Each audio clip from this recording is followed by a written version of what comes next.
Olá pessoal, tudo bem? Como vai, guerreiro estratégico? Como vai você, futuro membro da corporação da Polícia Militar do Estado do Tocantins? Vamos agora falar um pouco de história e geografia do Estado e dar dicas muito quentes para que você possa gabaritar os seus certames nessas disciplinas e passar a CESP para trás, fazer a banca CESP parecer uma criança chorando porque você mandou ver na prova, olhou e falou, poxa, César, eu esperava mais, porque eu estou muito mais preparado do que você está me exigindo. É isso aí, cara, os guerreiros estratégicos são muito prontos para a batalha, até porque o nosso treino é bem difícil, né? Sempre treinamos com o máximo rigor. Para começarmos essa super dica, essa super revisão, vamos pensar um pouco nas principais características da banca CESP. Primeiro, lembre-se que ela cobra conhecimentos bastante aprofundados. Ela não cobra pormenorizadamente datas, nomes. É raro que isso aconteça. Então, claro que nas suas anotações você irá colocar todas as principais datas para orientar seu estudo, todos os principais nomes para que você tente memorizar e orientar seu estudo, mas somente os pontos muito essenciais que você tem que decorar. Ah, tem que saber nome? Tem, tipo Teotônio Segurado, né? O primeiro discurso autonomista do estado do Tocantins, isso ainda na época do século XIX, quando estávamos no processo de independência, tá? Então, nós temos que pensar a evolução histórica do povoamento até os dias de hoje, o que é que costuma cair mais. Vamos pensar o povoamento, quando era parte do estado de Goiás, as minas que surgiram e a sociedade mineradora ao seu redor. Pensar no papel dos bandeirantes que colaboraram para o povoamento da região. Pensar na importância da Igreja Católica, as missões jesuíticas, que faziam os aldeamentos, né? Então, esse tema, ó, despenca, cai. Inclusive, né, porque no século XIX ainda faziam muitos aldeamentos, dessa vez com os padres franciscanos, né? Então, inclusive, Couto Magalhães foi um grande empreendedor, desenvolveu a navegação a vapor no rio Araguaia, que não durou muito tempo, mas nos mostra já o dinamismo econômico que está começando a acontecer nesta época do século XIX. Lembrando que as comunicações eram muito complicadas, é muito difícil você sair de Vila Boa até qualquer ponto do norte, seja Porto Nacional, enfim, né? Tudo era muito distante, tá? E a logística de transportes, ela é essencial para nós pensarmos o povoamento. Por quê? Antes de traçar a BR-153, os transportes, além de serem muito difíceis, né, eles praticamente só ocorriam às margens dos rios. Então, ela integrou o estado de Tocantins ao território brasileiro, estimulou o povoamento, tá? Então, olha só, outro tema que cai muito. Na mesma época, vamos lembrar da Era Vargas, a Marcha para o Oeste e a Expedição Roncador Xingu. Tema quentíssimo, cara. Olha só, os irmãos Vilas Boas, né, os indigenistas. E, inclusive, temos que lembrar que nesta época, Getúlio Vargas, na expedição Roncador Xingu, teve, inclusive, o apoio, né, de Marechal Rondon. Isso mesmo, né? O cara que lá na época da República Oligárquica foi traçar as linhas telegráficas de Cuiabá até onde é Rondônia. Olha, você sabia que na década de 30, o Marechal Rondon ele foi indicado ao Prêmio Nobel da Paz como um dos homens que colaboraram para proliferar as tecnologias de telecomunicações entre os homens, né? Então, olha só, pessoal, tema quente, então olha só, década de 30, 40, né? Era Vargas, é essencial, década de 50. Então esse intervalo vai ser quando nós temos a expedição, a Marcha para o Oeste, quando há a construção da BR-153 e a exploração do quartzo. Exploração do quartzo, mais conhecido também como cristal de rocha, tá bem? Então, eu acho que esses são os mais importantes pontos que podem ser cobrados pelo Sebrasp, né, pela Banca CESP, e claro, né, os momentos mais importantes do seu discurso autonomista. Nós já vimos aí o Teotônio Segurado, e depois temos que lembrar lá do movimento estudantil, cara, SENOG, tá? Então, basicamente, temos que nos lembrar que na Constituição de 88 foi desmembrado de Goiás e foi integrada à região norte, mesmo que fisionomicamente tenha mais semelhanças com o estado de Goiás, por ser uma extensa área de vegetação de cerrado, foi incorporada à região norte por razões administrativas, tudo bem? Então, separou em 1988? Sim, mas é importante nos lembrarmos que desde o período da colônia, quando tinham as pequenas vilas mineradoras, já ocorreram manifestações querendo separar Tocantins, por exemplo, relacionadas a impostos. Então, agora eu vou fazer alguns exercícios, fazer algumas anotações e vamos desvelar as principais características da história e da geografia do estado de Tocantins que certamente estarão no seu concurso. Claro, estamos pensando nas abordagens da banca CESP. Então, lembrou? Tem que saber conteúdo? Tem. Tem que saber organizar a sequência histórica? Tem. Conhecer os principais conceitos? Tem. Por quê? Ela vai exigir, às vezes, uma afirmativa que, para respondê-la, você tem que conhecer muita coisa. Não vai perguntar muitos detalhes, não vai te confundir, não vai fazer pegadinha com data, com nomes. Não é o perfil dela. Mas, para fazer uma afirmação, para confirmar, né, se está certo ou errado, uma afirmativa simples, normalmente você tem que conhecer bem o conteúdo. Então, vamos lá. Já notou o que vai cair, cara? Olha, lembrou? O processo de evolução política, de emancipação, lembrar só dos principais nomes ligados a isso, o mais importante, reendossando Teotônio Segurado, lembrar da colonização, os bandeirantes, as missões jesuíticas, os aldeamentos, né, que frequentemente caracterizaram o povoamento da região, lembrar que os indígenas faziam uma resistência muito grande. Quando ocorreu o processo de independência, quando Dom João VI veio para o Brasil, o cara assinou uma lei declarando guerra aos indígenas, o que deu margem, né, para a perseguição deles, para muitos aprisionamentos, e aí criaram presídios, principalmente às margens dos grandes rios do Rio Araguaia. E você pode ouvir falar de presídios na época de Tocantins colonial, só que eles não têm exatamente o mesmo caráter que tem hoje. Eles foram construídos extensamente, né, após a ordem de Dom João VI, e a ideia, claro, é expandir o processo de colonização, mas não era só cadeia, era também um ponto que colocava um posto de fiscalização, fazia um pequeno povoamento, e como tem a presença de militares, né, era um dos portos seguros para desenvolver um povoado. Então lembre-se aí dessa política das cadeias, dos presídios indígenas, tá? O nome que você encontra na bibliografia e pode aparecer na prova é esse, mas lembrando, não tem o mesmo caráter que a expressão tem hoje. Tem a ver com esse processo de colonização, do conflito constante com os indígenas. Então, guardou aí? Lembrar dos aldeamentos dos franciscanos, né, cara? Nesse processo aí do século XIX, quando o Couto foi tentar criar a navegação a vapor. Então, tudo tema quente. Então, esse momento eu acho mais importante, né? Depois, você tem algumas lacunas históricas. Vamos voltar a observar o funcionamento, principalmente nesse período da Era Vargas, que nós falamos, né? Da expedição Roncador Xingu dos irmãos Vilas Boas, quando explorou o cristal de rocha, e da construção da Transbrasiliana, que mudou todo o perfil da nossa região, tá? Então vamos lembrar também mais tarde a importância do movimento estudantil para o discurso autonomista, até que fomos totalmente, né, desmembrados e conquistamos a autonomia em 88 e incorporados à região norte, principalmente por razões orçamentárias. Então, vamos lá, pessoal. Você já sabe, então, os principais temas e o perfil da banca. Vamos lá. Dá uma olhadinha nesta proposição.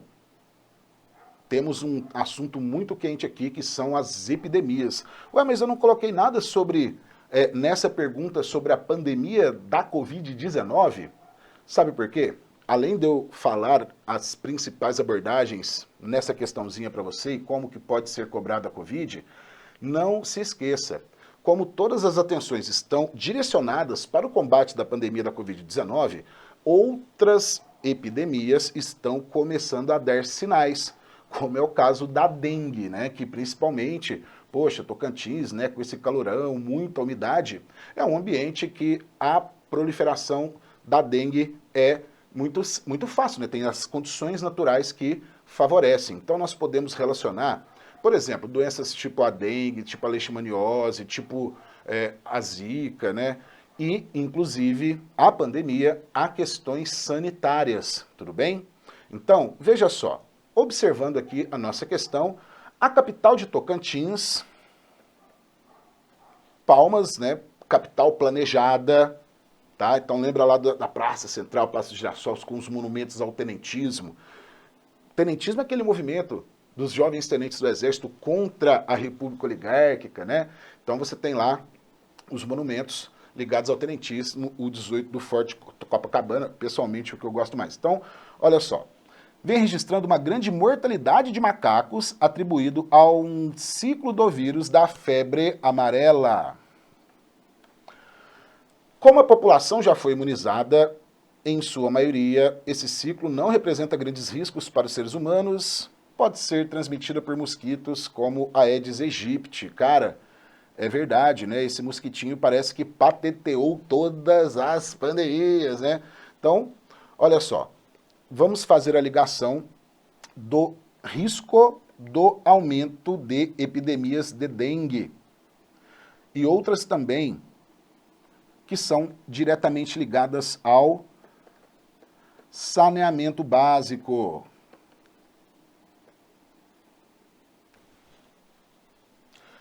Nós podemos pensar na pandemia da Covid-19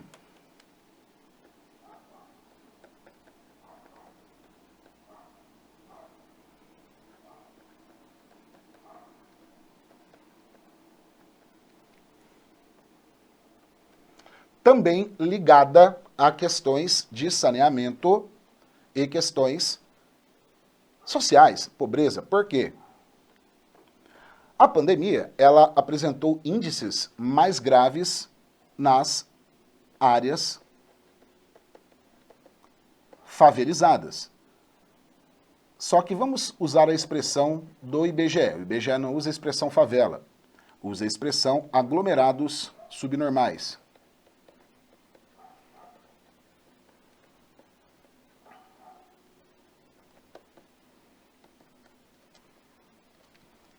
Então, o que são aglomerados subnormais? Favelas, cortiços, áreas de ocupação ilegal, loteamentos ocupados ilegalmente. Nessas áreas não temos infraestrutura. E aí, olha só a dificuldade. O Brasil, só 54% da população tem acesso a um saneamento básico adequado. E desses, 12% são fossas sépticas. Os estados da região norte são aqueles cuja infraestrutura sanitária, de rodovias, enfim, é a mais precária, por várias razões. Não só porque você tem muita população bastante pobre, mas também pelas dificuldades técnicas de construções em território, né, tocantinense. Terras muito quentes, muito úmidas, o norte é a Amazônia, então é mais complicado ainda, né? Então, olha só, o saneamento básico, ele talvez seja um dos grandes temas do ano, porque nós podemos relacionar diretamente a expansão dos casos da Covid, principalmente nos lugares favelizados, porque tem muitas moradias coletivas, não há boas condições de saneamento básico e, eventualmente, nem tem condição de fazer isolamento social. Por isso, a pandemia atingiu principalmente as camadas mais pobres e os espaços anormais, que é o termo, né, aglomerados subnormais usados pelo IBGE. Então podemos fazer uma relação da pandemia e os aspectos sociais. Por exemplo, chegou no Brasil por Brasília, depois pelas grandes capitais, então vai chegar em Tocantins por Palmas, os grandes os grandes fazendeiros, né, pessoal? Agronegócio toda hora, voo para cá, voo para lá. Então chegou via aeroportos, né? Chegou via a camada social privilegiada.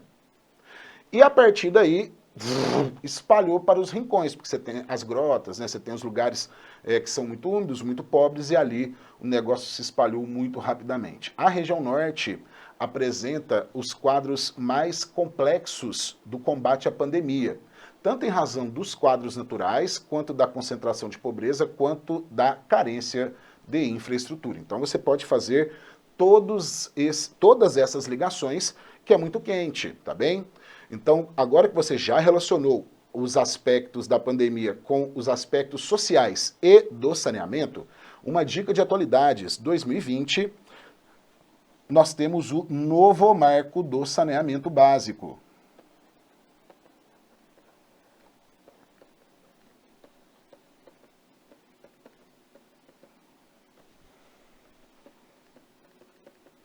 O objetivo do novo marco do saneamento é universalizar o atendimento para a população brasileira, que nós já sabemos só 54% tem acesso a saneamento adequado.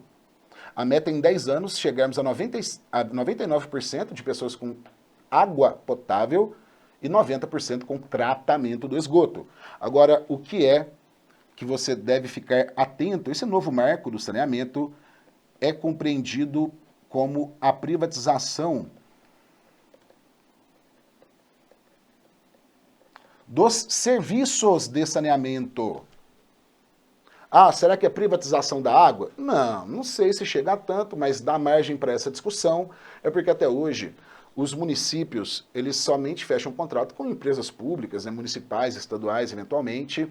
Há já muitas parcerias com iniciativa privada, mas não é uma norma geral, né? Não é uma regra geral, não é a grande tendência. Então esse novo marco de saneamento, ele abre a margem para a contratação de empresas privadas para construir a infraestrutura e tentarmos cumprir essa meta da universalização do saneamento. Beleza? Então isso é um ponto muito quente, porque pode ser interpretado, por exemplo, como uma medida que está alinhada a qual tipo de programa econômico? Neoliberal. Compreendem que o Estado é mais eficiente, principalmente nos serviços, se for associado, né, com a iniciativa privada. Então, ceder o direito de explorar esses serviços para a iniciativa privada. A ideia de neoliberalismo. Porque você pode associar com todo um projeto econômico, né? Por exemplo, a privatização dos Correios, por exemplo, o aumento da idade para a aposentadoria, são todos princípios, né? São todas medidas ligadas ao mesmo princípio, redução do Estado na economia. Então, novo marco de saneamento, tema quentíssimo, e como nós temos essa nova questão da privatização e essas relações com o contexto, tema quente, beleza? E olha só, problemas urbanos. Um dos grandes problemas urbanos é a carência de recursos hídricos, a carência de água potável. Então, cuidado, não é somente nas regiões que não há o tratamento, que não tem infraestrutura, tal, que há mortes ou facilidades para a proliferação das doenças ligadas à água. Onde tem mais morte de criança, por infecção, por uma série de problemas ligados a saneamento, carência de água potável são nos espaços urbanos, tá bem? Então, por exemplo, Palmas, uma cidade linda, planejada, tal, mas será que isso exclui dos problemas que as grandes cidades brasileiras estão vivendo? Não. Como todas as cidades brasileiras, temos problema grave de saneamento, mobilidade urbana está cada vez mais complicada, né? O processo de expansão de favelização dos aglomerados subnormais. Então, mesmo que uma capital recente e planejada, sofre dos mesmos problemas que os grandes municípios bem antigos do Brasil, beleza? Então, olha só, ficou atento nessa dica, questão número 1 está correta, faça a associação, tá, da pandemia e com esses elementos ligados à geografia. Quais são os impactos na economia? Cara, muito desemprego. Muito desemprego. Qual que é o desemprego que nós vivemos hoje do tipo conjuntural? Porque nós temos o emprego tecnológico, que é esse que esvaziou a zona rural devido à mecanização agropecuária. Nunca mais a pessoa conseguirá emprego no campo, porque ela foi substituída por uma nova tecnologia. Agora, o conjuntural é do momento, conjuntura é momento. Então, o desemprego explodiu, e lembrando, Palmas, assim como o estado do Tocantins como um todo, o PIB tem uma contribuição muito alta do setor terciário de comércio e serviços, tá? E, assim como todas as grandes cidades brasileiras, passa por um processo chamado de terciarização, que é o inchaço do setor terciário. Muitas pessoas que não conseguem se empregar no mercado formal vão viver de bicos, né, alguma coisa assim. E aí entra o tema precarização do trabalho e uberização. Uberização, pense aí nos entregadores dos aplicativos. E a discussão, será que eles são empreendedores? Que agora podem trabalhar mais, organizar seu tempo e ganhar mais dinheiro? Ou será que são trabalhadores precarizados porque perderam direitos? Esse é um dos grandes temas, né, a serem discutidos no momento. Então, ficou ligado? É isso aí. Então, a pandemia trouxe impactos econômicos gravíssimos nas economias municipais. Agora, qual foi o único setor que continuou? Continuou firme e forte, claro, sofreu oscilações, mas o PIB não ficou, não foi pior, porque o agronegócio continuou exportando, tá? O agronegócio continuou exportando. E aí, falando de pandemia, falando do arroz, porque não podemos esquecer que, inclusive, o Estado sempre esteve entre os grandes produtores de arroz do Brasil. Hoje, tem perdido espaço para a soja, né? Mas é produzido há muito tempo. Então, por que será que 2020 tá rolando brincadeira, né? Tipo, vou dar uma aliança de noivado. Aí você dá uma aliança cheia de arroz, né? Porque em alguns lugares do Brasil, um saquinho de 5 quilos chegou a R$ 40, cara. Uau, como assim? Vamos fazer um raciocínio bem simples. Em 2019 aconteceu a mesma coisa, só que com a carne. Finalzinho de 2019, fazer um churrasquinho entre os amigos estava sendo ostentação, né? Agora ostentação é comer sashimi, que você vai no restaurante japonês, sushi, né? Que você come sashimi, mas não tem sushi porque o arroz está muito caro. Vamos lá. O arroz ele é produzido no plantation. Esse é um assunto que você tem que, lógico, conhecer por quê. O estado do Tocantins é uma das grandes referências do agronegócio. No gado e nos grãos, está na área de expansão da fronteira agrícola amazônica. E a expansão da fronteira agrícola é feita através do modelo agropecuário do plantation agrícola, né? Do plantation, que consiste em um tripé, que você tem que saber na ponta da língua esse tripé. Quando falamos plantation, imediatamente você tem que pensar em grandes propriedades, monocultoras,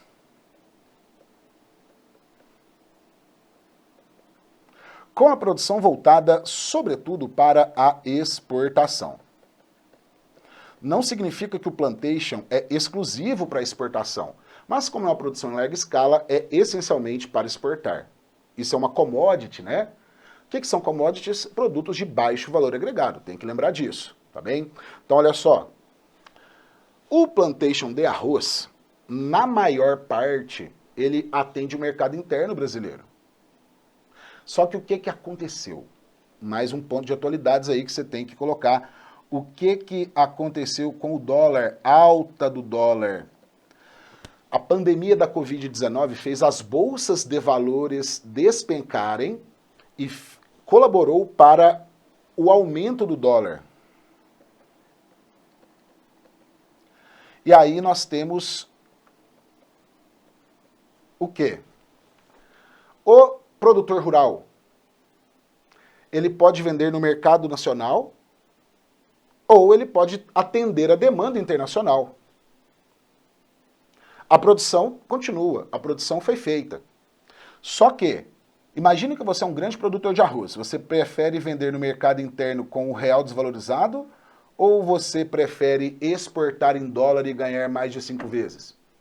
Devido a esta conjuntura que eu acabei de apontar para vocês, a opção tem sido a exportação e tem tornado o arroz mais escasso no mercado internacional. Aí lei a oferta e procura, o preço subiu.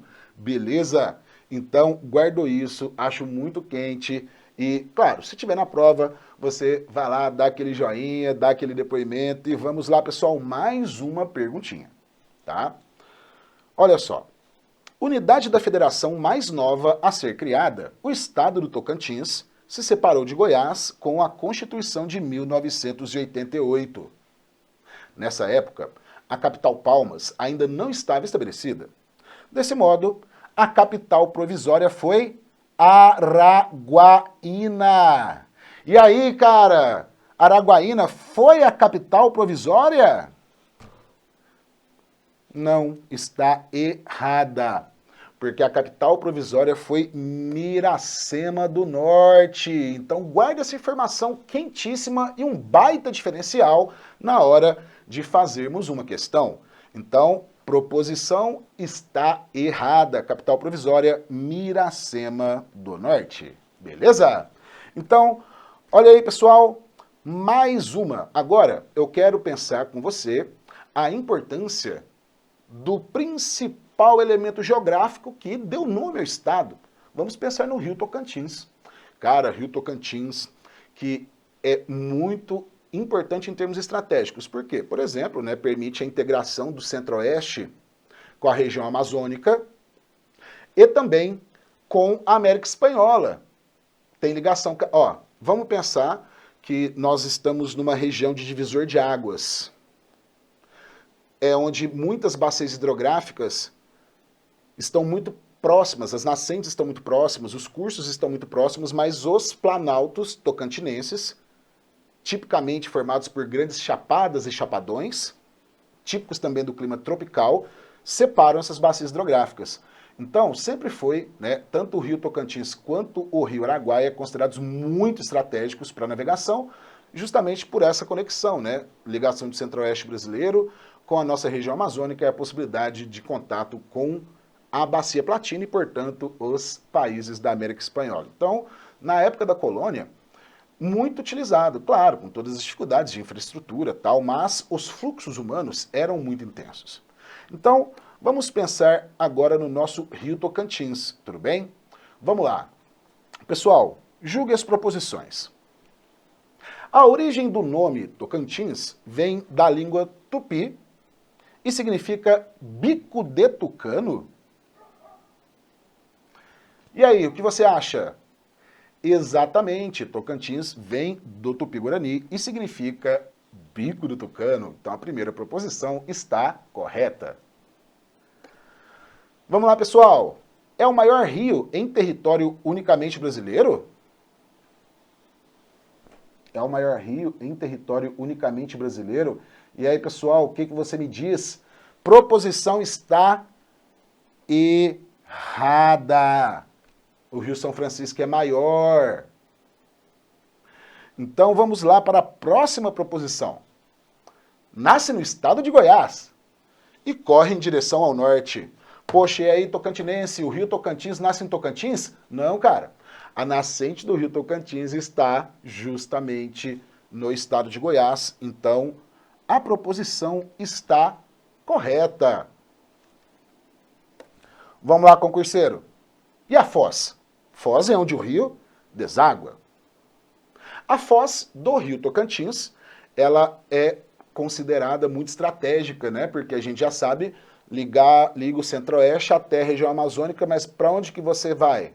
Vai para a foz do Amazonas. Então, a desembocadura do Rio Tocantins está na desembocadura do Rio Amazonas, que é a maior foz do mundo, que é uma foz mista. O que é uma foz mista? É que ela é tão grande que em um lado da ilha de Marajó, né, que é a principal ilha ali da desembocadura, ao norte você tem um delta, várias ilhas e várias saídas do rio. Ao sul de Marajó nós temos o estuário, né, a foz em estuário do Marajó. E o rio, ele deságua próxima à ilha de Marajó, no estado do Pará, na região, né, inferior à ilha de Marajó, ou seja, na foz com uma só saída, beleza? Estuarina. Quando são várias saídas, o norte de Marajó deltaica, quando tem uma só saída, foz estuarina, tudo bem? Então, vamos lá. Continuando. Olha só, possui diversas usinas hidrelétricas em funcionamento. Possui ou não? Sim, possui muitas usinas hidrelétricas em funcionamento, como, por exemplo, a usina Luiz Eduardo Magalhães. Podemos citar outra? Podemos citar a usina de Tucuruí? Sim, podemos. Então a proposição está corretíssima. E sabe qual é uma das grandes sacadas que pode ser cobrada esse ano, muito atual? É que o Rio Tocantins, têm o seu potencial hidrelétrico cada vez mais aproveitado, né? Aumentam a potência instalada e olha só, uma mudança recente nas estatísticas. Quando nós estudamos os potenciais hidroelétricos instalados, qual é o maior potencial hidrelétrico instalado no Brasil? O primeiro é a bacia do Rio Paraná. É a bacia do Rio Paraná. Até recentemente, o segundo lugar era a bacia do São Francisco. Só que agora, a bacia do Rio São Francisco foi superada pelo potencial instalado na bacia do Tocantins. Então, pessoal, olha só que tema quente de atualidades que pode ser abordado. E o que confere o potencial hidroelétrico? É justamente o relevo de planalto. As usinas são instaladas nas cachoeiras. E aí aquela água movimenta turbinas que irá converter essa energia mecânica em energia elétrica, tá bem? Agora, tem trechos do rio que são plenamente navegáveis que não são encachoeirados. Então o Rio Tocantins ele tem áreas encachoeiradas, onde nós temos as usinas hidrelétricas e também trechos navegáveis. Quando falamos do Rio Araguaia, ele é todo navegável, inclusive porque ele é uma região de planície e também de depressões, né, terras muito baixas. E não se esqueça da referência à Ilha do Bananal, que é a maior ilha fluvial do mundo. E olha só, tem uma exploração turística também muito interessante. Pessoal, a nossa proposição quinta está corretíssima. E agora vamos ver mais uma proposição. Olha só.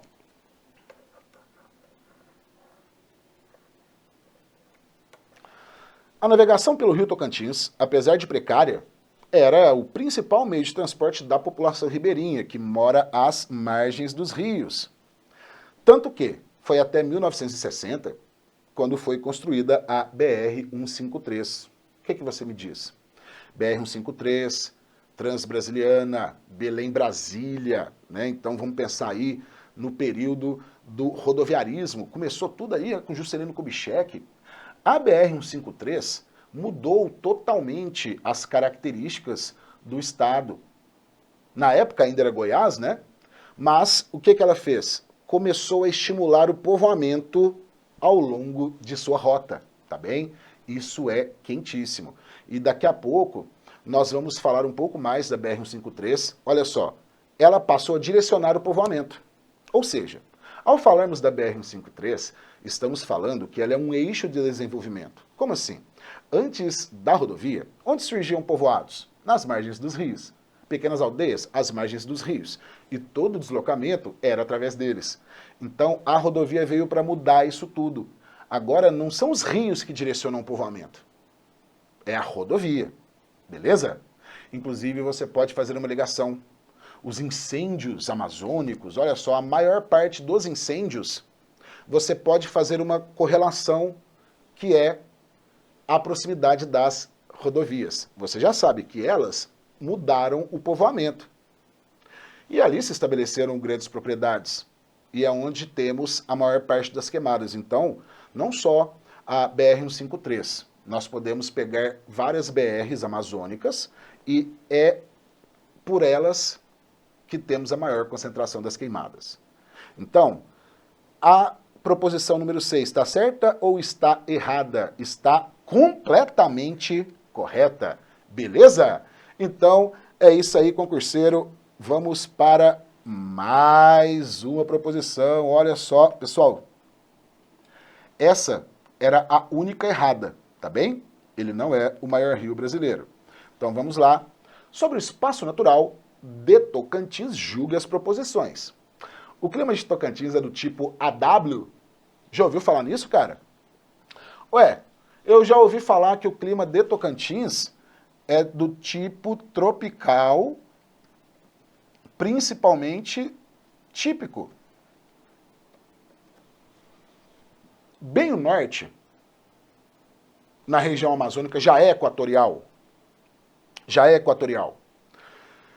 O que caracteriza o clima equatorial? É muito quente, é muito úmido, não tem estiagem. Só que pensa no conjunto, né? A gente está pensando em predominância. O que predomina? O que predomina é o clima tropical típico. E ele se caracteriza por uma estação de estiagem. Então, o clima tropical típico, ele tem duas estações definidas. Nós não conseguimos diferenciar bem a primavera do verão, que tudo é muito quente, né? O inverno com o outono são as temperaturas mais amenas e a estiagem é no inverno. Inverno seco, verão úmido.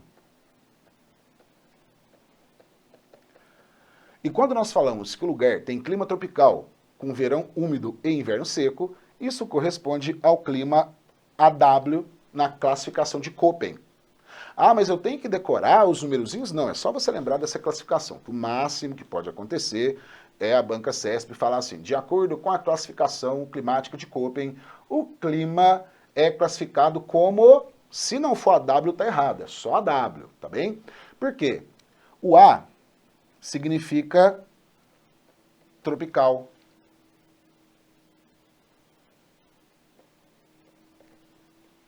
O W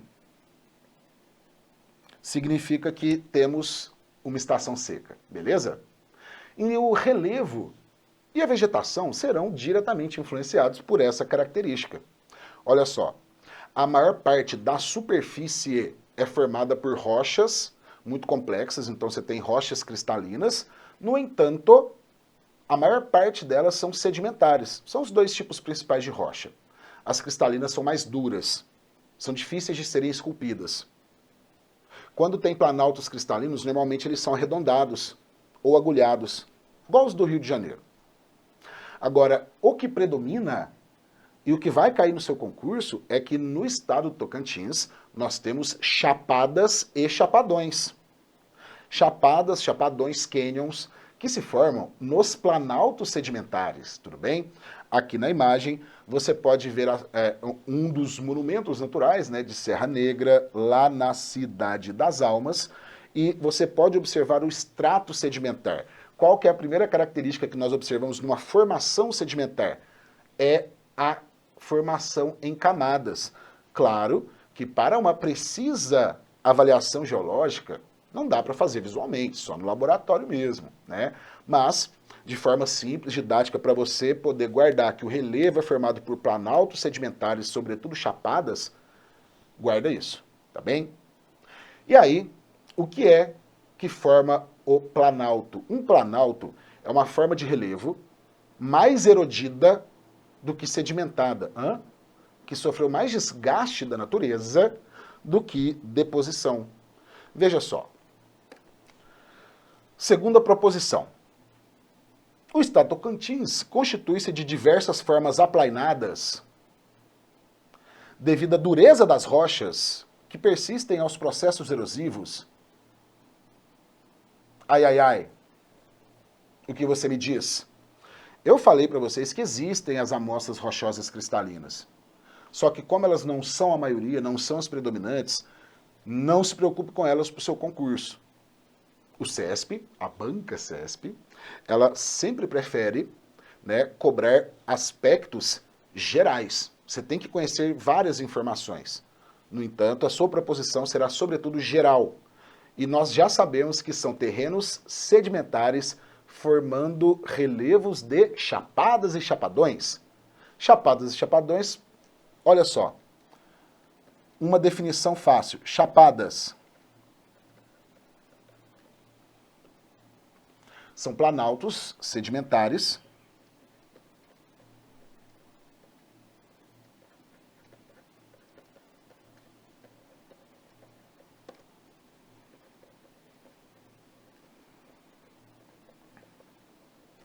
com topo plano. Planaltos sedimentares com topo plano, tá? Aqui nós estamos olhando um monumento, né? Não quer dizer que é esse planaltista, que é uma parte do planalto. Vamos lá. Me chama de CESP e pergunta como que eu posso relacionar essa característica física ao clima. Me chama de CESP de novo e me fala como que eu posso correlacionar essa característica clima com a agropecuária, com o agronegócio. É simples. Anota aí. O relevo formado por chapadas e chapadões, por possuir A superfície plana, estamos pensando, né, em grandes regiões, as grandes macroformas do relevo. Então, nós temos relevos suaves, não são de grandes altitudes, são planaltos de altitudes modestas, muito antigos, muito desgastados, e como o topo é plano, facilita a mecanização. Anota isso, guerreiro estratégico, pode estar na tua prova. O topo plano das chapadas facilita a mecanização. Inclusive, né, o processo de modernização agrícola tomou conta de todo o Brasil, e as áreas que não são mecanizadas é porque a topografia é muito irregular e não permite. Se a topografia der condições, expande o agronegócio, e temos aqui um fator que favorece a mecanização, beleza? Olha como que a banca pode fazer uma correlação, acho bem legal, bem interessante. Agora, volta para a proposição. Dentro do que eu acabei de explicar para vocês, você considera ela correta ou considera ela errada? A proposição está errada. A rocha sedimentar, ela é mais mole. Como assim? Você já viu a quantidade de cânions, né, que você tem? Ó, na atividade mesmo. É um lugar, Cidade das Almas, que é o lugar aqui da Serra Negra, cheio de cachoeiras. Poxa, e os cânions, cara? E os cânions que tem na Cidade das Almas? O que é um cânion? O planalto é sedimentar, a rocha é mole. E o rio vai passando, não é? O rio vai passando. Vai provocando erosão e vai desgastando, desgastando, desgastando, desgastando. Milhões de anos depois, forma um cânion, forma um paredão. Então, quando você estiver olhando um cânion, um paredão, há milhões e milhões de anos ele não existia, o rio estava lá em cima. Aí ele foi desgastando e formando essa estrutura, tudo bem? Então, sabemos que A2 não está legal. E olha só a proposição número 3. O relevo do espaço natural de Tocantins constitui-se de formas tabulares e planas. Isso daqui nós podemos caracterizar como as superfícies das chapadas. Superfícies das chapadas. Resultantes de processos mais secos, criando diversos chapadões. Que proposição de cara CESP. Que proposição de cara CESP. Já joguei aqui que tem um clima seco.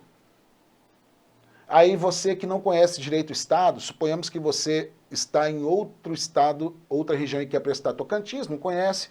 Você fala, pô, mas Tocantins tem parte na Amazônia legal, então é tudo amazônico. Não, cara, isso daí pode ser uma pegadinha.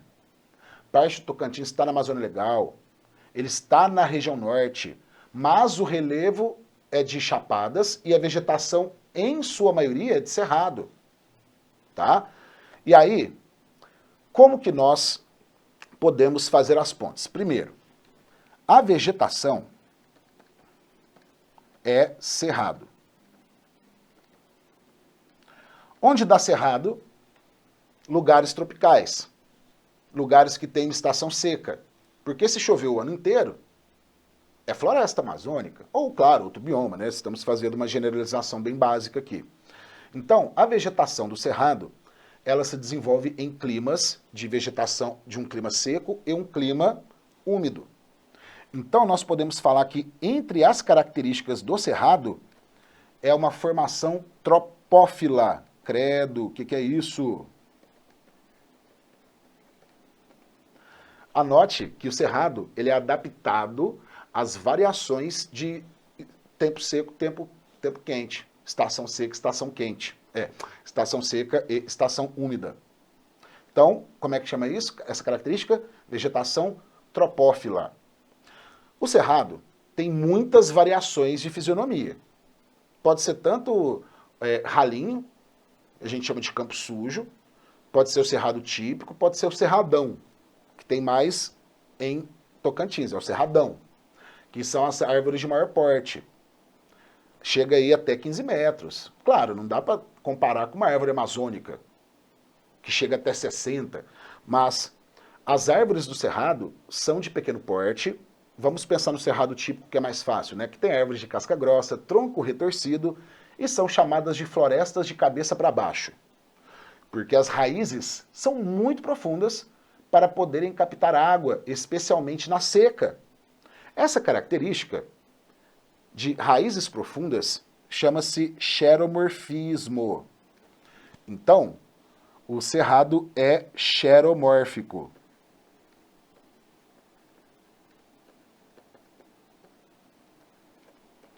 O cerrado é xeromórfico.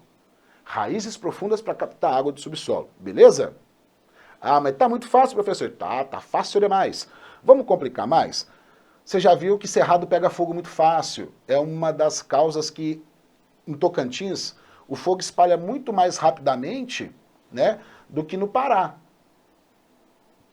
Ah, mas no Pará tá tendo mais queimada. Cara, dia do fogo, queimadas ilegais, não tem nada que respalde, que são comunidades ribeirinhas, porque elas queimam mesmo, né, que é a coivara, só que não é ela a responsável por essas grandes queimadas. O que eu quero colocar é, na Amazônia, há queimadas. Existem as queimadas naturais, elas não acontecem todo ano, não acontecem com uma frequência contínua muito grande. E na Amazônia, anos de El Niño, a chance de ter incêndio é maior. Ponto. Ah, mas então esses incêndios, esses atuais são incêndios provocados por ação intencional, tá bem? Então vamos lá. Tocantins, por que pode pegar mais fogo? Porque o cerrado é cheio de folhagem, cheio de galho seco. Se você já foi visitar uma cachoeira, um cânion, se você já acampou, aí você vai fazer lá uma fogueirinha para, né, fazer a janta, aí pula uma brasinha, queima milhares de hectares. Por quê? Muita folha seca, muita gramínea e muita folha seca. As árvores do cerrado também perdem as folhas quando chega o inverno, e ela é semidecídua.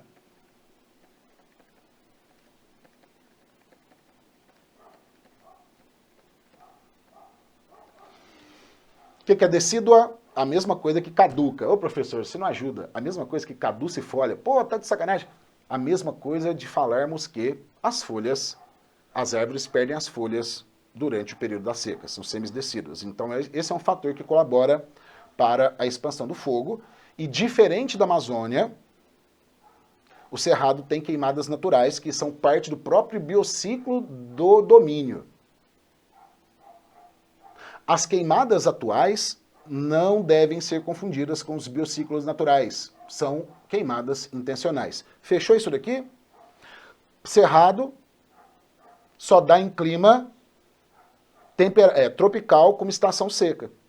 Então, se você lembrar dessa característica do cerrado, você já lembra que é a W, e você se lembra que só formamos planaltos em lugares que chove.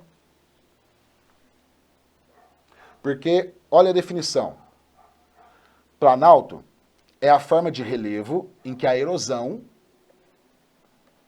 desgaste, é maior que a sedimentação.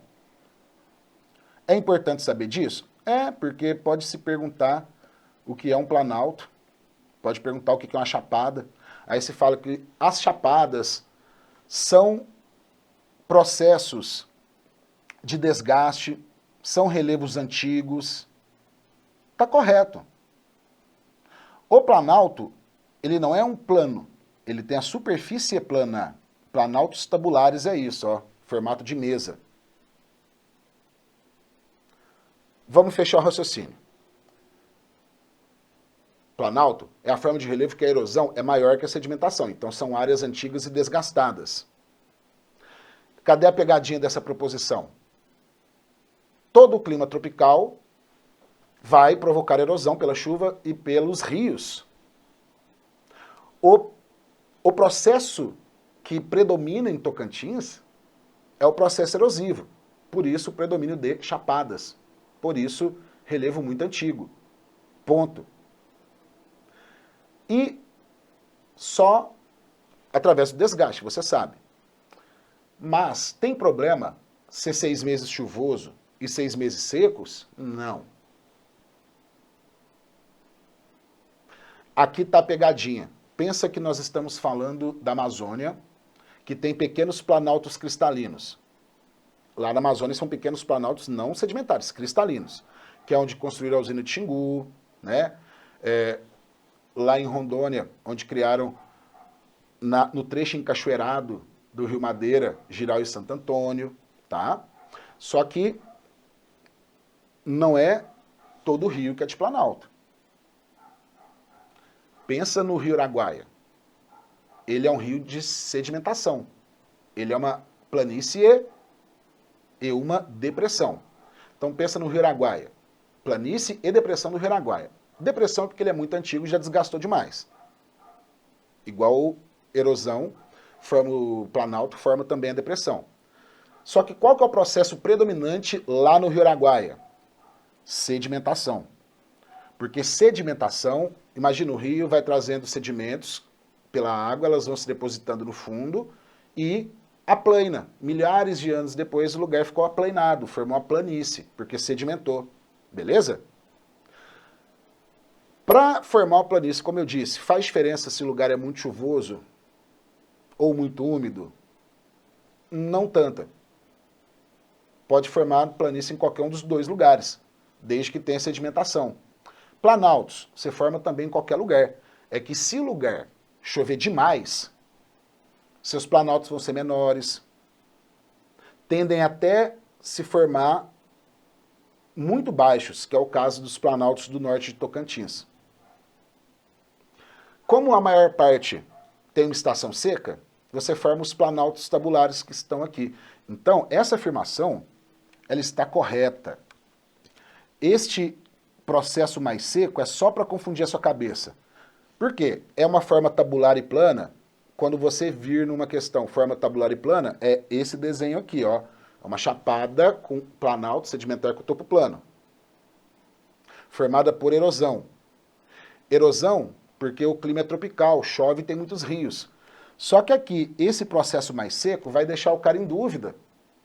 Não precisa. 6 meses é seca, 6 meses é chuva. Então tudo bem, tá certa. Tá? Então essa é uma típica pegadinha da banca CESP. Tá ok? Pegou? Então, olha só.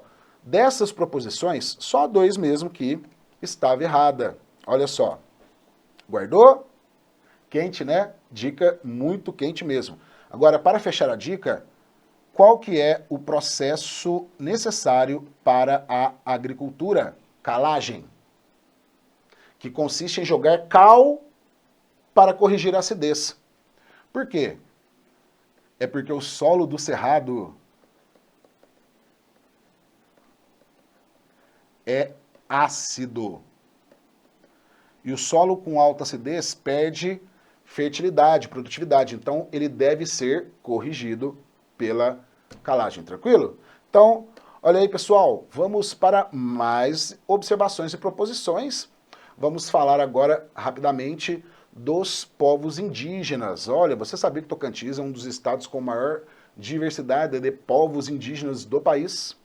Então, nós temos muitas reservas, muitas áreas ambientais. Aqui, nós temos algumas terras indígenas registradas, tudo bem?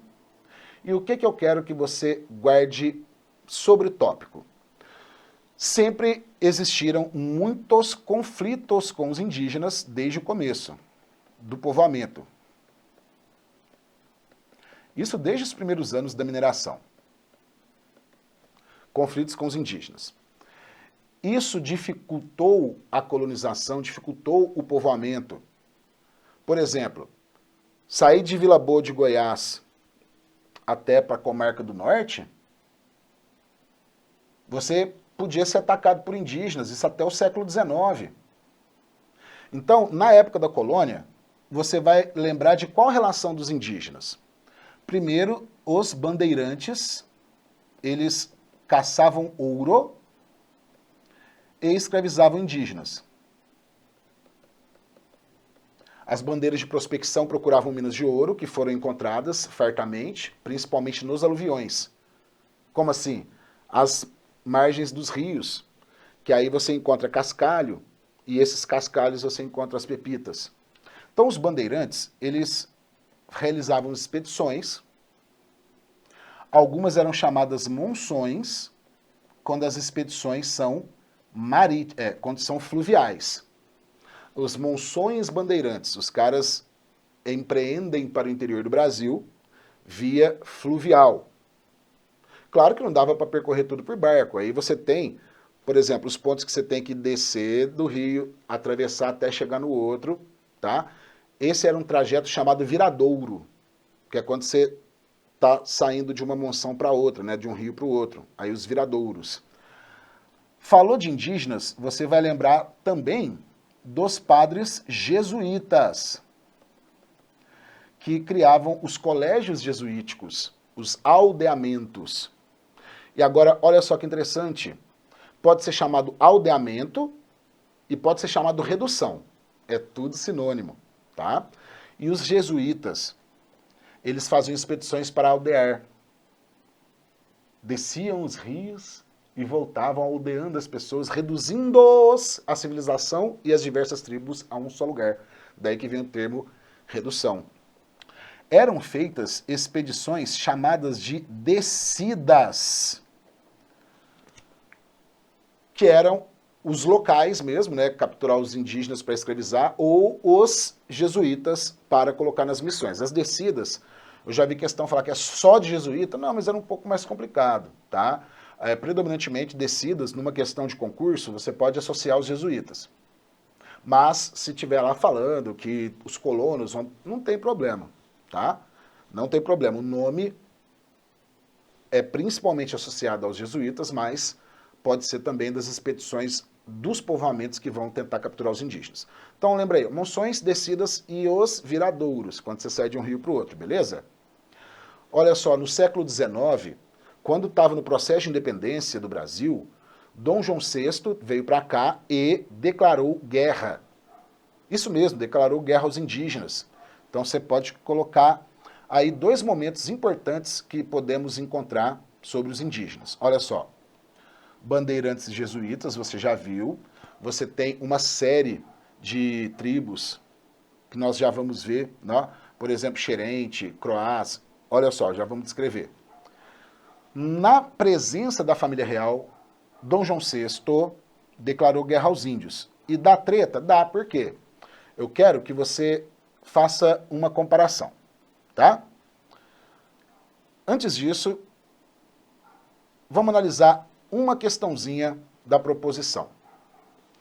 Tocantins possui uma das maiores populações indígenas do país. Há vários grupos, principalmente do tronco linguístico G. O que você me diz? Esta proposição, sim, está correta. Mais uma. Os principais grupos indígenas, os principais indígenas remanescentes são os Apinayé, Pinagé, Carajá, Xerente, Craô, Javaés, Xambioá ou Xamboia, Avacaroeiros, Tapirapés e Guarani? Sim, agora já coloca aí nas suas anotações, os indígenas Acroá foram totalmente dizimados. E aí entra na dica que eu queria dar do conflito com os indígenas. Olha só, tem dois grandes momentos. Finalzinho do século XIX, na época da mineração, pouco antes da independência. A mineração era muito controlada, né?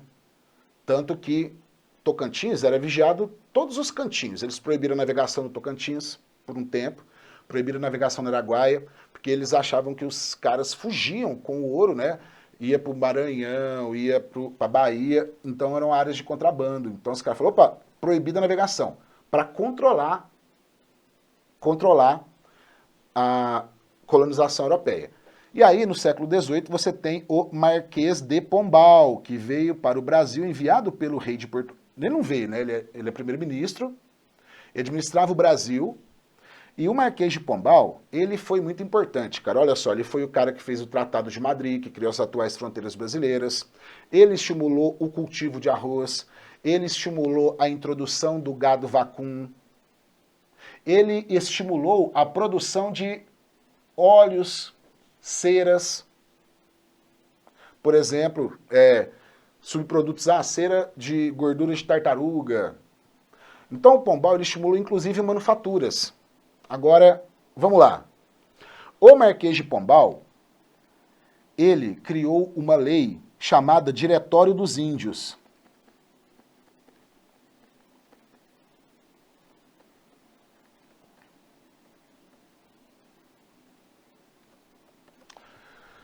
O Diretório dos Índios, anota aí, proibiu a escravização do indígena.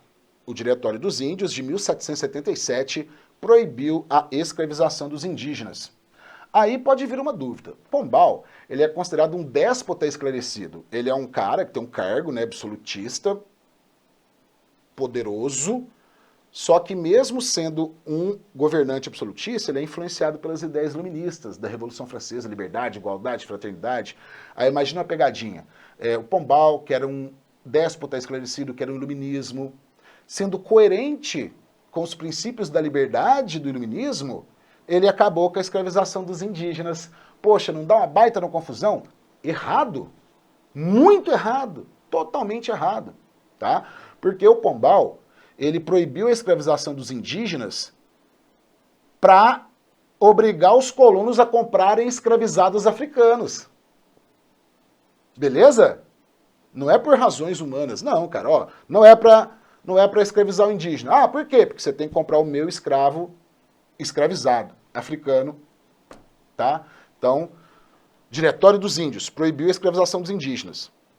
Mas aí ele tentou forçar a venda dos africanos. Ponto. Agora, Pombal proibiu a escravização indígena. Em 1808 vem a família real para o Brasil. E aí, Dom João VI, no contexto do processo de independência, ele declarou guerra aos indígenas.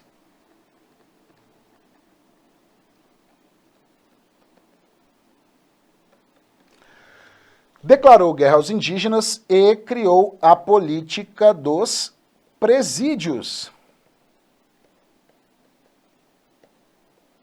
ao longo dos rios.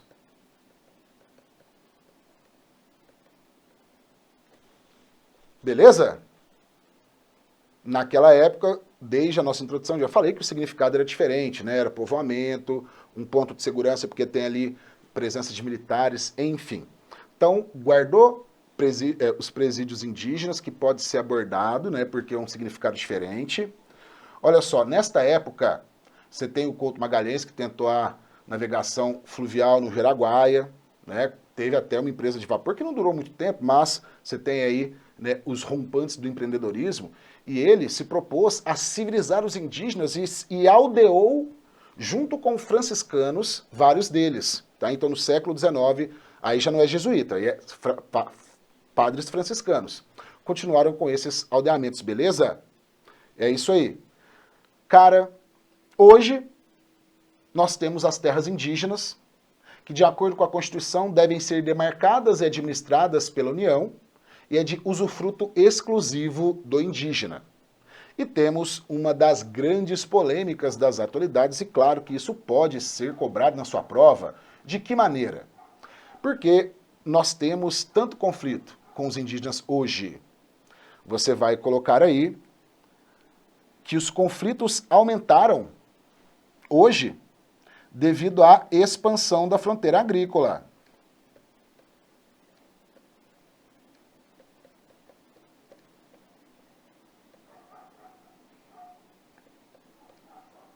Expansão da fronteira agrícola, que é feita pelo plantation, né, principalmente os grãos, e provoca conflitos. Então, por exemplo, sobretudo no norte, onde temos o bico do papagaio, por exemplo, aqui nós temos a reserva, a terra indígena Pinagé, Xambóia, Crahu. Essas são uma das regiões, Xerente, né? É uma das regiões mais conflituosas que nós temos no Brasil pela posse da terra. Como assim?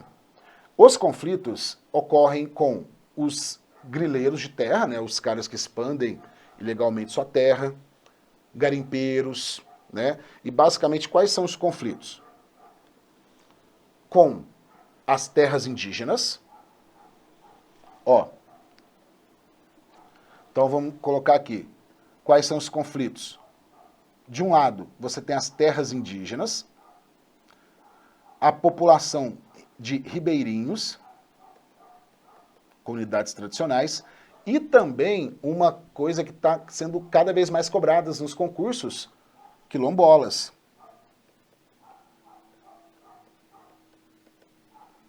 E do outro lado,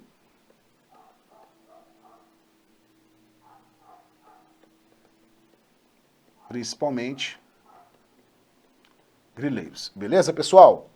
Então, guardou a dica desses conflitos e agora qual uma abordagem que nós podemos ter? Será que precisamos expandir terreno para plantar mais e termos maior produção? Não necessariamente, isso é uma visão bem antiga, né? Se você pensar nas modernas tecnologias do agronegócio, técnicas de manejo, é possível ampliarmos até 4 vezes a produção sem aumentarmos a área cultivada, beleza? Então olha só, ficou aí esta dica. E agora, vamos para os finalmentes, tá? Eu estou aqui todo empolgado, daria para ficarmos durante mais um bom tempo até finalizarmos uma revisão total, mas vamos então, né, já que eu dei as principais dicas, né, todas ao longo já do nosso encontro, vamos falar agora um pouquinho da mineração e vamos pensar que provavelmente podem cobrar uma coisa que foge ao óbvio. Por exemplo, era cheio de pobreza. Ah, mas não era mina de ouro? Cheio de pobreza. Além de ter muito morador de rua, né, em situação de abandono e tal, a situação era extremamente precária. E faltava comida. Tinha minerador que era encontrado morto com um saco de ouro, mas morreu de fome. Por quê? Febre do ouro, né? Todo mundo lá só quer saber de minerar. Então, um franguinho custava fortuna, sabe? Um fardo de alimentos custava muito dinheiro. Então, primeira coisa, a mineração, ela provocou um fluxo populacional muito intenso, né? Provocou uma migração muito intensa. E esta grande imigração fez com que surgisse um processo de urbanização espontâneo. Então, as sociedades do ouro eram pequenas vilas urbanas. Então, urbanização, beleza? Colocou aí inflação dos alimentos. A população vivia numa pobreza muito grande. Pouquíssimos recursos. E tinha escravo? Muitos. Era indígena? Ó, depois do Pombal, pararam de escravizar os indígenas para forçar a comprar o africano escravizado. Mas até o Pombal, tinha muito indígena que foi escravizado, tá? E o tema escravidão é importante demais, sabe por quê? Tem duas coisas para Tocantins. Primeiro, é lembrar que nós temos a escravidão de ganho, que são os escravos urbanos, que, via de regra, eram menos vigiados, porque eles eram escravos comerciantes, eles faziam alimentos, faziam artesanatos, vendia pela cidade e pagava uma comissãozinha para o dono, então tipo um aluguel, né? E com o tempo ele quitava e comprava a sua própria alforria. Olha que interessante, isso daqui tem caído nos concursos, que é uma modalidade diferente. A escravidão urbana, todo mundo lembra do escravo do eito, né? Ou então do cara trabalhando ali na lavra, mas tem o escravo de lavra, da mina, e tem o escravo urbano, que é o escravo de ganho, beleza? Ah, e qual que é uma das evidências da presença da escravidão? Olha só, nós temos em Natividade uma ruína de uma igreja de Nossa Senhora do Rosário. Toda vez que você tem uma igreja de Nossa Senhora do Rosário, ela foi erigida por irmandades negras, irmandades católicas leigas negras. E uma das principais santas de devoção, claro, era Nossa Senhora do Rosário, por isso essa associação direta, tá bem? As formas de devoção tradicionais são as romarias, né? E lembrar que nós temos uma mistura cultural muito grande, nós temos uma cultura sincrética, porque o catolicismo colonial, ele é considerado catolicismo popular, catolicismo sincrético, porque ele tem elementos do catolicismo europeu, mas da cultura também dos africanos. Então, olha só, já guardou aqui Natividade, a região mais antiga, né, cidade mais antiga, primeira mineração. Então, colocou aí cidades negras, beleza? O contrabando era muito grande. E eles queriam fazer de tudo para conseguir cobrar altos impostos. Para isso, tinham as casas de fundição.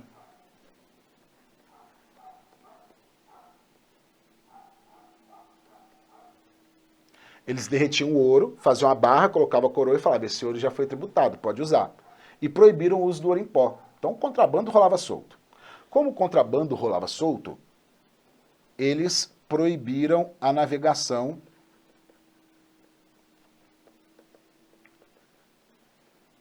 nos principais trajetos dos rios. Proibiram a navegação no Rio Tocantins, no Araguaia e no Rio São Francisco. Beleza? Olha só. Teminha quente, hein? Imagina uma pergunta, duas perguntas bem quentes, tá? Bem quentes. Falando sobre a independência do Tocantins, a separação do Tocantins. Sabe qual foi a primeira vez que tentaram se separar? A primeira vez que tentaram se separar foi na época da colônia, devido aos impostos. O principal imposto era o quinto, correspondente a 20%. O outro imposto era a captação, que era um imposto fixo. Você pagava 17 gramas por cada escravo que você fosse dono.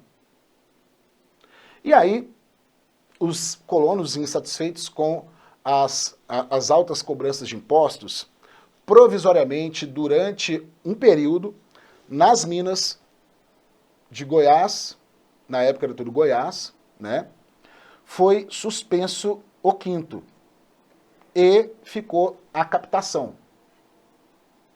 Só que deu revolta. Revolta. Pode colocar aí, revolta dos mineradores. Isso daqui pode cair, porque é considerada a primeira tentativa, né? A primeira declaração de falar, vamos nos separar.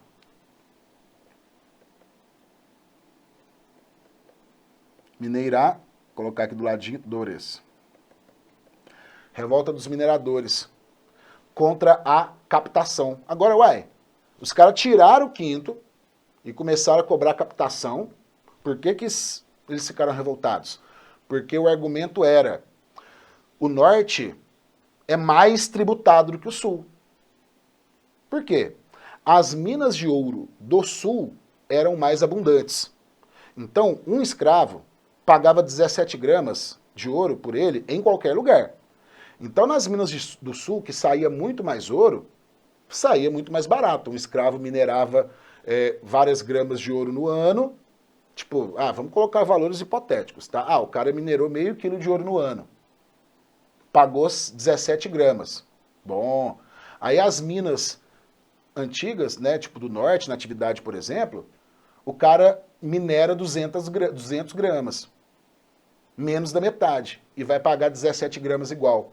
Então, os mineradores do norte, alegando esses altos impostos de injustiça, porque eles eram, na prática, né, mais tributados, fizeram a primeira tentativa de separação. Cara, guarda essa informação, porque essa tentativa de independência dos mineiros, mais o primeiro discurso de independência no contexto, né, da separação do Brasil de Portugal, em 1821, Teotônio Segurado, são momentos históricos importantes para poder associar o processo de autonomia do Estado do Tocantins. Agora, vamos fechar com aquela questãozinha? Vamos lá? Modelo CESP. E aí, meu amigo, o que você me diz? A mineração. Migração para a região goiana. Consequências da mineração, né? Aumento populacional das minas do norte e do sul. Surgiram vilas como Natividade, Almas, Conceição do Tocantins, Monte do Carmo, Dianópolis e Porto Nacional. E aí, o que você me diz? Está completamente correta. E olha só, já que nós mencionamos a revolta dos mineradores, olha só essa. Em 1736, a coroa portuguesa deixou de cobrar o quinto e passou a cobrar só a captação. O imposto durou pouco tempo. O tributo provocou confusão, pois os mineradores do norte pagavam uma taxa maior que os da parte sul, devido a essa lógica que eu falei, né? A produtividade das minas do sul eram maiores, então os do norte ficaram insatisfeitos porque não produzia tanto e tinha que pagar a mesma taxa. Os mineradores do norte ameaçaram se desligar da Superintendência de Goiás e ligar-se à Capitania do Maranhão. Olha só, separa de Goiás junto com o Maranhão. Ou até mesmo criar uma capitania, né, independente. Esse episódio é conhecido como Primeira Cisão de Tocantins. Está corretíssima. E olha só, em 1752 foi instalada uma casa de fundição para cobrar os impostos em Vila Boa e 3 anos depois, outra em São Félix, para receber o ouro do norte goiano. E aí, o que você me diz? É verdade? É verdade, pessoal. Aqui foi uma das primeiras separações. Depois, mais tarde, vem também Comarca do Norte, mas esse ponto, então, é essencial. 2 casas de fundição, claro, o objetivo é sempre cobrar os impostos e tentar controlar o contrabando. Então, beleza, pessoal? É isso aí, ficamos por aqui. Guerreiro Estratégico, muitíssimo obrigado pela sua atenção e sua participação. Não se esqueça, dá um pulinho lá no meu Instagram, @professor Sérgio Henrique. Tá cheio de dicas para você, dicas de história, de atualidades, de geografia. E claro, é uma ponte bem legal para nós fazermos um feedback. E você pode fazer perguntas, enfim, fale comigo no fórum de dúvidas. É uma ferramenta essencial para o seu aprendizado e sua aprovação.